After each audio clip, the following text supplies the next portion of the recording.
بسم الله الرحمن الرحيم الحمد لله رب العالمين الصلاة والسلام على رسول الله وعلى آله وصحبه أجمعين أما بعد. So now we have our first lesson actually in seeing the Arabic language in use and trying to do some reading. And so how this will work is I'm just going to read and I'm going to translate for you. And when we come across those things that were covered in the earlier videos from the grammar, from النحو والصرف, I'm going to point those things out to you so that we can see them in practice. And what I want from you guys is to try to see those concepts when they're being used in the text and understand how they're being used. And then also to start making the correlation in your minds between these words that we're reading in the text and their meanings as I will translate them.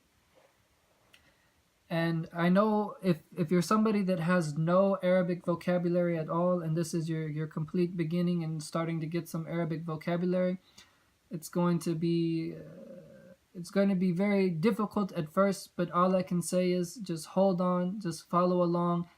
Even if you have to listen to this first lesson in reading over and over and over again till you learn the new words that we're coming across here, then just keep doing that over and over until you learn the words that are used in this portion of the text that we're going to be following in our first reading.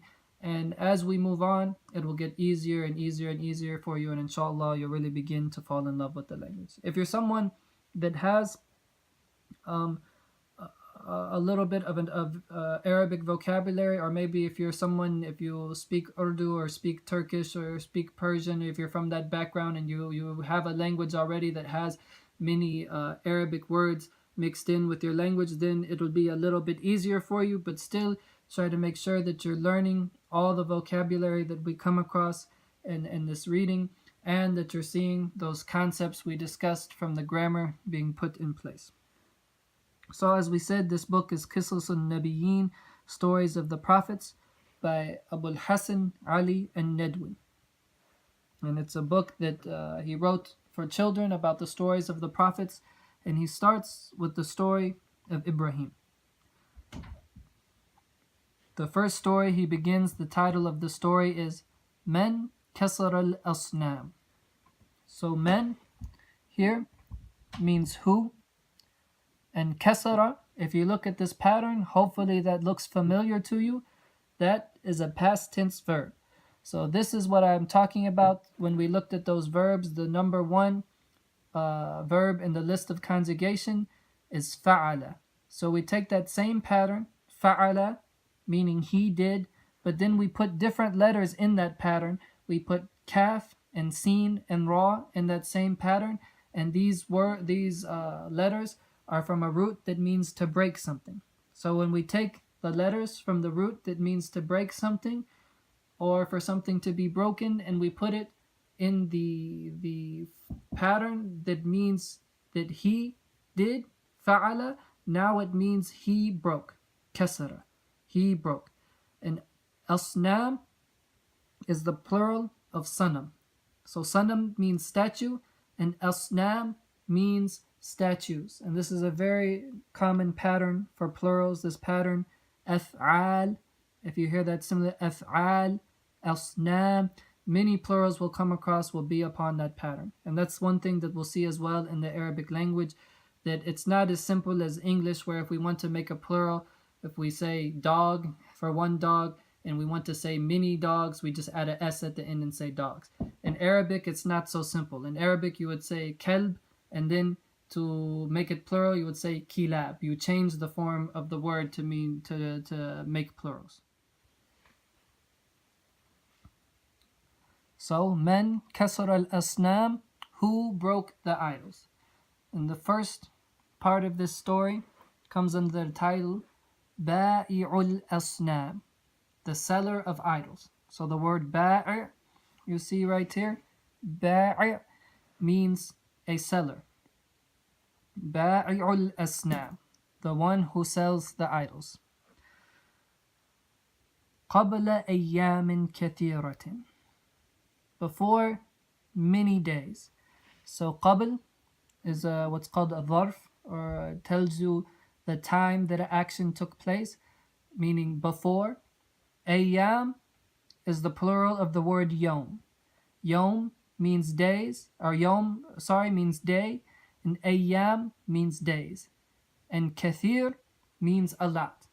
And for a reason that we'll learn in the future, here it has the ta marbuta for feminine, because this word kathir is describing أيام. قبل أيام كثيرة, before many days. كثيرة جدا, very, very many. Jiddan is a word that comes for emphasis. So he's saying before many days, very many. كان في قرية رجل مشهور جدا. كان is a word that is one of the most commonly used words in the Arabic language. Technically, it's a fi'al, and it means that it's almost like is in the Arabic language, or was. To really explain what it does from a grammatical role, we'll have to wait until we get further in our progression in the book of grammar. But here it means used to do, or it can mean was or used to do, and then sometimes could also mean is, can be used in present. For example, in Quran, it's used all the time for Allah, for example, to say, Inna Allah kana aliman hakima. Kana aliman, the all knowing, hakiman, all wise. It doesn't mean he was all knowing and all wise, it means he is all knowing and all wise. And you just know from the context which meaning it's having. Here, kana means there was. Kana fi means in. It's a preposition, it's a harf. And harfs, they always make the word that comes after it be in the case of majroor. That's why we have the tanween with the kasra here. Fi qaryatin. And qarya means a town. Kana fi qaryatin. There was in a town. Rajulun, a man. If you remember from the first video, we learned this word. Rajul means man. Mashhurun, famous. So mashhur here is describing rajul. Jiddan. And like we just learned a second ago, jiddan means very, very much. كان في قرية رجل مشهور جدا. There was in a town. And why is it a town and not the town? Because it doesn't have the alif and lam that we talked about in the first video. If it had an alif and a lam, then we wouldn't be able to say tin, we would just have to say ti. It would be kana fil qaryati, and that would mean in the town. But here, because there's no alif lam, and then we have the tanween, then that means a town. Kana fi qaryatin rajulun mashhurun jiddan. There was in a town a very well-known man. وَكَانَ اسْمُ هَذَا الرَّجُلِ آزَرَ. And the name, ism means name, hada means this, and then rajul you already learned, and then azar is the name of this man. وَكَانَ اسْمُ هَذَا الرَّجُلِ آزَرَ. And the name of this man was Azar. وَكَانَ آزَرُ يَبِيعُ الْأَصْنَامِ. And Azar used to sell idols. So yabi', this is on the pattern yaf'al, because it's a fi'l mudari', present tense verb, meaning to sell. The past tense is ba'a.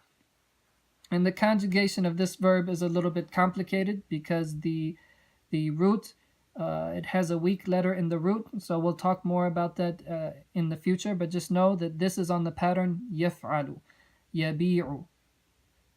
وَكَانَ آزَرُ يَبِيعُ الْأَصْنَامِ. Azar used to sell asnam, al-asnam, the idols. And here, the idols meaning idols in general. Sometimes the alif and lam in the Arabic language, the definite article can come for what's known as al-jins, the category. So when here it says the idols, it means the category of idols. This is what he used to do. He used to sell idols. وَكَانَ فِي هَذِهِ الْقَرْيَةِ بَيْتٌ كَبِيرٌ جِدًّا. And there was in this town, baytun, a house, kabirun, very big or big, and jiddan meaning very big. There was in this town a very big house. See here the difference between qaryatin and al-qarya. Here, qaryatin meaning just a town, and here al-qarya meaning the town. Because originally it tells you there's a man in a town, but now when he mentions town again, now it's not just any town, it's the town that we talked about before. So now it's known and it's definite. So he uses the alif and the lam. وَكَانَ فِي هَذَا الْبَيْتِ أَصْنَامٌ. And there was in this house idols. أَصْنَامٌ كَثِيرَةٌ جِدًّا. And by now you should be able to translate that yourself, right? What does أَصْنَامٌ كَثِيرَةٌ جِدًّا mean? It means very many idols. وَكَانَ النَّاسُ يَسْجُدُونَ لِهَذِهِ الْأَصْنَامِ. And the people, الناس, very important word that you come across all the time. There's surah in the Quran, Surah An-Nas. And the people used to يسجدون. They used to prostrate لهذه الأصنام, to these idols. Sajda, right? Obviously any Muslim should know the meaning of the word sajda. This, if you want to test how well you've understood those verb conjugations that we memorized in the past video, ask yourself, which pattern is yasjudun following? It's yaf'alun, right?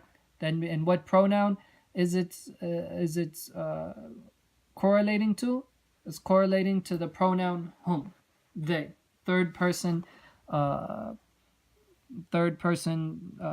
present male verb. Yasjudun, they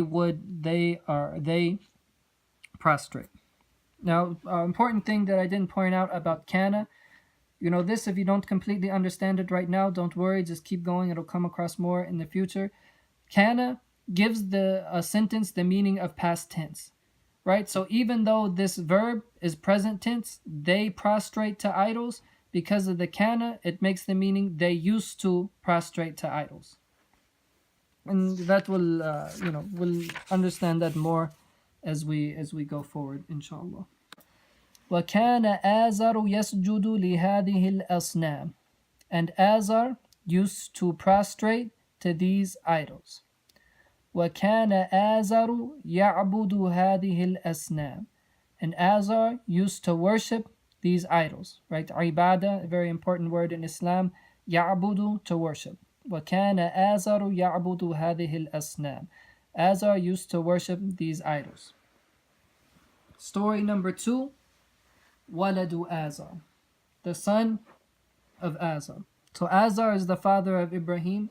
Here the son of Ibrahim then is Ibrahim, or the son of Azar is Ibrahim himself. So now we'll get into the story of Ibrahim.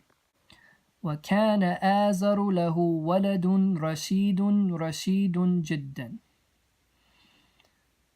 All these words we should know, we've come across before, except Rashid is a new word which means very wise and guided. And lahu. Lahu is actually, two words. It's a lam, which means for, the lam of possession. And then hu is actually the pronoun huwa. But when it becomes connected to another word, it becomes just hu. It loses the waw. So lahu means for him. وَكَانَ آزَرُ لَهُ. Azar, there was for him, or we would say in English, Azar had. Waladun, that was from the first video we mentioned this word, right? A boy. Rashid, wise. وَكَانَ آزَرُ لَهُ وَلَدٌ رَشِيدٌ.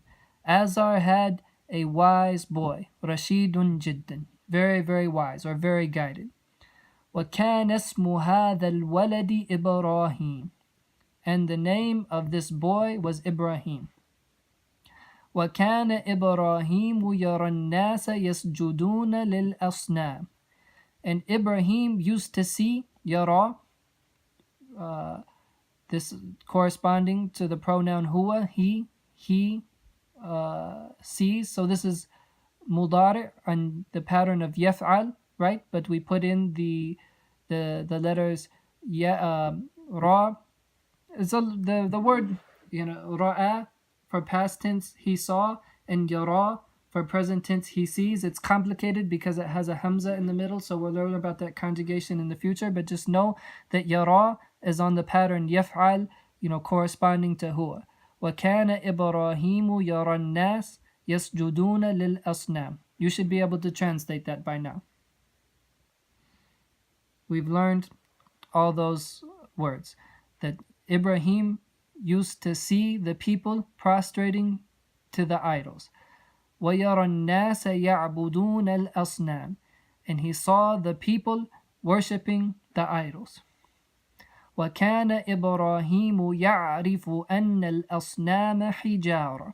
So two new words here. يَعْرِفُ. This is also corresponding to huwa on the pattern يَفْعَل, means to know. Ibrahim used to know that the idols, anna, we'll learn what anna does later on, but we can say roughly equivalent in English to that. And then hijara, meaning stones. وَكَانَ إِبْرَاهِيمُ يَعْرِفُ أَنَّ الْأَصْنَامَ حِجَارَةٌ. Ibrahim used to know that the idols were stones. وَكَانَ يَعْرِفُ أَنَّ الْأَصْنَامَ لَا تَتَكَلَّمُ وَلَا تَسْمَعُ. And he used to know that the idols, they don't speak and they don't listen. تَتَكَلَّم means to speak, and تَسْمَعُ means to listen. Here, this is actually both these words, تَتَكَلَّمُ and تَسْمَعُ. If you go back to your pronouns and your present tense verb conjugations that you memorize, ask yourself, what conjugation is this for? It's actually conjugated for taf'alu, for hiya. Why is that? It's because plurals of non-thinking things are treated like singular feminine. We'll learn more about that in the future, but just kind of have that a little bit present in your mind. So he didn't say أن الأصنام لا يتكلمون ولا يسمعون. He didn't use يفعلون, he used تفعل, because what are called broken plurals are for non-thinking entities are treated like in grammar are spoken about in the case of singular feminine. So this is conjugated for تفعل. وَكَانَ يَعْرِفُ أَنَّ الْأَصْنَامَ لَا تَضُرُّ وَلَا تَنْفَعُ. And he knew that the idols, they don't hurt. ضَرَّ يَضُرُّ means to hurt, and تَنْفَعُ means to benefit. They don't hurt and they don't benefit. Again, these are conjugated for تفعل. Present tense, feminine, singular, third person. لا تضر ولا تنفع. They don't harm and they don't benefit. وكان يرى أن الذباب يجلس على الأصنام فلا تدفع. And he used to see that الذباب used to يجلس would sit, or that a fly would sit on the idols, and the idols would not push them away, would not do anything. تدفع. So يجلس here is conjugated for huwa, يفعل, right? So this is a present tense verb conjugated for third person male singular, يفعل. He used to see that the fly would sit on the idols, and the idols would not push them away. فَلَا تَدْفَعُ. They couldn't defend themselves, basically, is what the meaning is. وَكَانَ يَرَى الْفَأْرَ. So فَأْرَ, الفأر is like a mouse. And يَأْكُلُ means to eat. So this is also present tense verb conjugated for huwa. And what we should do sometimes is we stop and look at these verbs and practice what they would look like if we conjugated them in different ways. So يَأْكُلُ is for huwa on the pattern يَفْعَلُ. يَأْكُلُ. But if we wanted to say conjugate it for whom, for them, we would say يأكلون.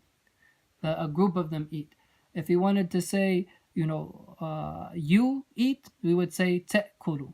If we wanted to say you all eat, you would say تأكلون. We would take those same letters and plug them into those formulas that we memorized from the conjugation charts. وكان يرى الفأر يأكل طعام الأصنام فلا تمنع. He used to see, كان يرى, used to see الفأر, the mouse, يأكل, eat, طعام الأصنام, used to eat the food of the idols, فلا تمنع. And so the idols could not stop them. So طعام here means food, and تمنع from the root mim, nun, ayn, منع, but here conjugated for تفعل, for هي, for third person feminine singular, because it's describing al-asnam and the what's called غير عاقل, things that don't have intellect. And grammatically they're treated in the same, they're conjugated for third person singular female. وكان يرى الفأر يأكل طعام الأصنام فلا تمنع. وكان إبراهيم يقول في نفسه. And Ibrahim used to say في, in, نفسه, in himself. Nafs means self, and this ha here means is a pronoun like huwa. Remember before when he said that pronoun huwa, when it's connected to another word, then it loses that wow. So he used to say يقول, present tense verb conjugated for huwa. كان يقول وكان إبراهيم يقول في, he used to say in نفسه, in himself. لماذا, why. لماذا here means why. لماذا يسجد الناس للأصنام. Why do the people prostrate to the idols. وكان إبراهيم يسأل نفسه. And Ibrahim used to ask, يسأل, again conjugated for huwa in the present tense, يفعل, يسأل, he used to ask himself, لماذا يسأل الناس الأصنام. Why do the people ask the idols? Meaning, why do they pray to the idols? Why do they, ask the idols, oh, so and so help me earn some money, oh, so and so save me, these kind of things. So you see the intellect of Ibrahim here. He's a very wise person. Everyone, his own father is building idols. Everyone around him is worshiping idols, but he stops and thinks for himself and starts to ask these critical questions. Why are the people worshiping the idols? Why are people worshiping these things that can't even keep a fly from landing on their nose? Why are these people worshiping these idols that can't even protect their own food? Some people come and they bring them offerings and they leave them there for the idols, and then a mouse comes and eats that offering and the idol can't even do anything about it. This is the wisdom of Ibrahim. Inshallah, we'll stop here for our first reading session. Normally, we'll try to read a lot more than that, but in the beginning, we'll have to move a little bit slowly, just a couple pages at a time, because there'll be so much new words coming at us, so many new concepts coming at us that we can't take a ton of material at once. But as we move on, we'll pick up the pace, reading more and more and more and more. Just some last minute advice.